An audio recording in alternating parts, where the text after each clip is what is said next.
Kaç yıl oldu Bahar? İstihbaratı gireli diyorum. 4 yıl oldu müdürüm. 4 yıl oldu mu ya?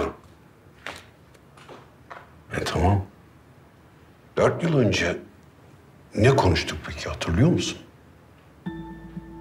Hatırlıyorum müdürüm. Asıl olan devlettir. Bunu herkesten duyacaksın. Birileri bunun arkasına gizlenecek, yalan söyleyecek. Başka şeylerin peşinden koşacak. Dedik mi? Dedik. Biliyorum müdürüm. Hep aklımda. Ama sandıkçı amirimle de 3 yıldır birlikte çalışıyorum. Yani insan şüphe edemiyor. Dur bir saniye. Sandıkçıya desem ki, Cemal, bana Bahar'ı rapor et, izle, tetkik et. Ne yapardı?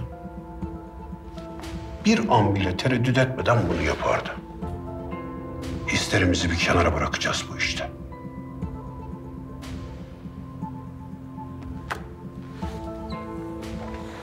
Cemal Sandıkçı bu kadar zamandır bir şeyle uğraşıyor. Bana somut, elle tutulur hiçbir şey getirmedi. Şimdi bir hamle yaptı. Yaptığı şey aklıma yatmadı. Şunu düşün. Ya bilerek yapıyorsa, ya yaptım ama başarılı olamadım numarası yapıyorsa, zamanımızı boşa harcıyorsa, ya şu hapisten çıkardığı çocukla sana, bana, bize oyun oynuyorsa,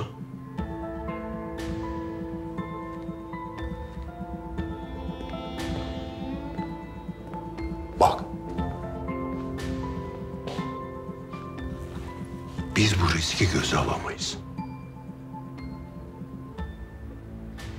Müdürüm hiç girmesek bu işe.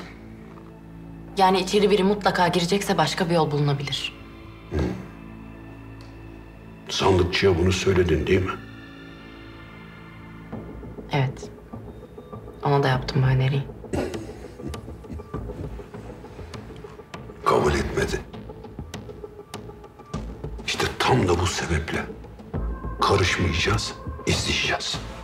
Neydi şu çocuğun adı? Bizim için çalışacak oğlanı diyorum. Kaan Karabulut. Bırakalım Cemal Sandıkçı işini yapsın. Sen olan biten her şeyi daima bana bildir. Bakalım Cemal Sandıkçı ne yapıyor, ne yapamıyor. Olursa güzel olur. Olmazsa niye olmuyor onu bilelim. Ona göre davranalım. Emredersiniz müdürüm.